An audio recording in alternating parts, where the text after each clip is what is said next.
Respond faithfully is one of our 6 principles of the disciples' generous response in the community of Christ.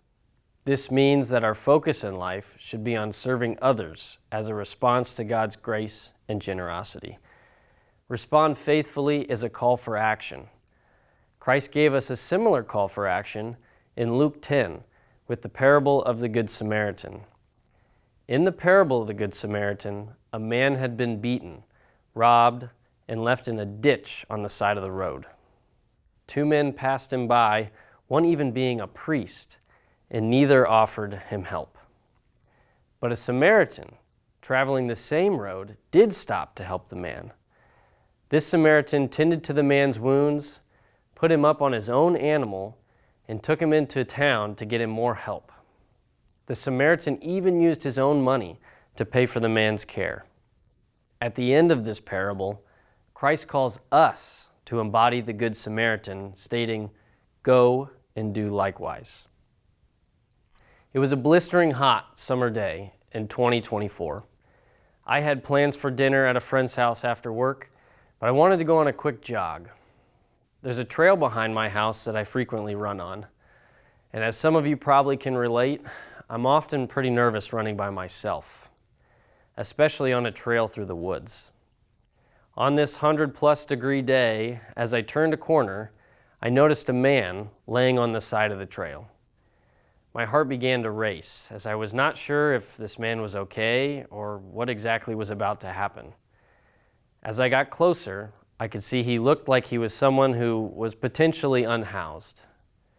When I was almost to him, he raised his head, which was a relief, as I wasn't sure if he was even conscious.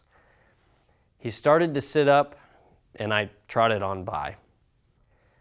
But something stirred in me. It was the story of the Good Samaritan. I knew in my heart that I needed to see if he needed help, but honestly, I was scared. My thoughts went to potential danger and different stories that I had heard. Maybe these were similar to the thoughts of the 2 men to pass the beaten man by in the parable. But I could feel God's nudge telling me to have courage. Nervously, I turned back towards the man and prayed, "God, please be with me as I attempt to do the work of your Son."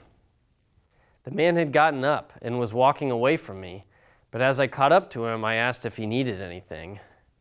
He responded, asking for money, and I told him unfortunately I didn't have any on me. But I told him if he meets me at a nearby parking lot, I'll run home, grab him some food and water. He agreed, and I began to run back. When I got about 50 yards away, something in me stirred again. I felt like I needed to make sure the man felt truly seen. I was surprised at his reaction when I yelled back asking him his name. He seemed caught off guard. Maybe this was a rare occurrence for him. I told him it was nice to meet him and said, "Give me a little time to get back to the parking lot."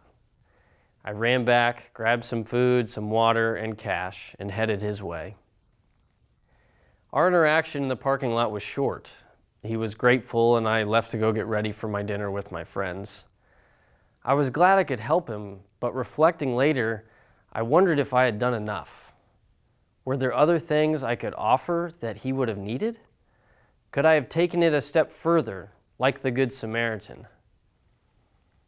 Are there ways in your life that you can further become more like the Good Samaritan, as Christ calls us to be?